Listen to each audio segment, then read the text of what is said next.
अस्सलाम वालेकुम दोस्तों, मां हमारे पंहिंजो काज़ी अब्दुल सत्तार हमारे सिराए आयो मुझे यूट्यूब चैनल सत्तार काज़ी व्लॉग। जी हाँ दोस्तों, मां बीठल आहियां हिन टाइम मुस्लिम कॉलोनी जिते असांजो ये स्कूल आहे सिटीज़न स्कूल जे भर में बीठल आहियां ऐं जिते जेको हीउ पाणी बीठल हुयो जिते असांजा ओभर जा मुअज़्ज़िज़ शख़्सियत मोहतरम जनाब हसन खान ॾेर साहब आयल आहिनि जेके हीउ पाणी जेको बीठल आयो उन जे सिलसिले में जेको आहे कमकार कराइनि पिया ऐं जेको मैनुअल वग़ैरह जेके बंदि थियल हुया उहे मैनुअल बि जेको आहे खोलाइनि था पिया।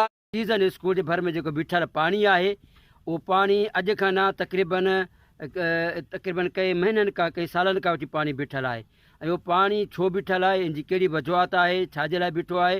असल में हीउ जेको पाणी आहे हीउ जेको आहे नालियूं उथलजनि थियूं पियूं।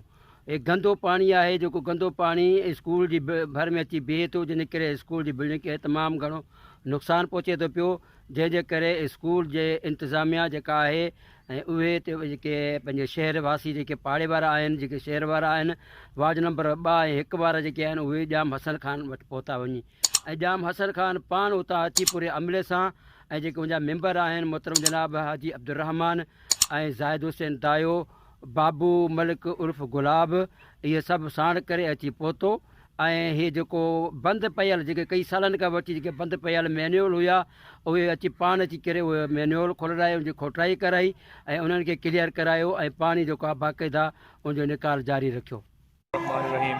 कई सालनि खां हिते 4 या 5 मेन होल न बणियल हुया जंहिंजे करे इहो सारो सिस्टम टेचड़ी मोहल्लो हे जेका बि मोहल्ला आहिनि हिते पाणी निकिरंदो हुयो उहो असां इन जो कमु अॼु बाक़ाइदा स्टार्ट कयो आहे।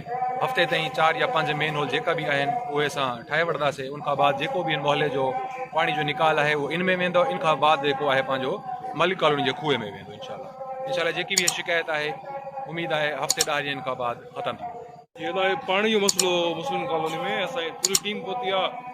जाम साहब चेयरमैन साहब ऐं काउंसिलर जेका बि आहिनि सभु पहुता। इंशाल्लाह इहो मसलो हल थी वेंदो।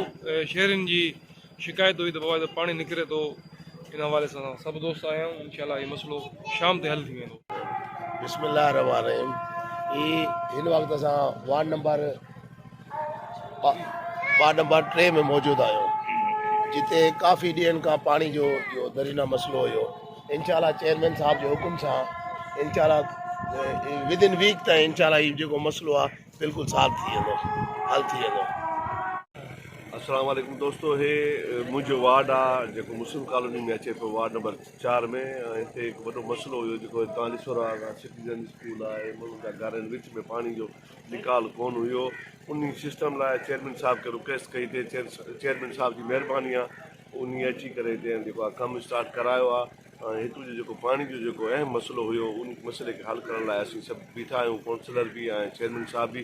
इंशाल्लाह इहो मसइलो अनक़रीब हल थी वेंदो ऐं पाड़े वारनि खे पाणी खां निजात मिली वेंदी। महिरबानी दोस्तों, ऐं अब्दुल सत्तार भाउ जी महिरबानी आहे जेको असांजे लाइ महिरबानी करे असांजी वीडियो ठाही अथव। महिरबानी, थैंक यू। अगरि अव्हांखे मुंहिंजो वीडियो पसंदि आयो आहे त मुंहिंजे चैनल खे सब्सक्राइब कयो, लाइक कयो ऐं कमेंट कयो ऐं नेक्स्ट वीडियो जे लाइ हिन काज़ी सत्तार खे ॾींदा इजाज़त। अल्लाह वाही।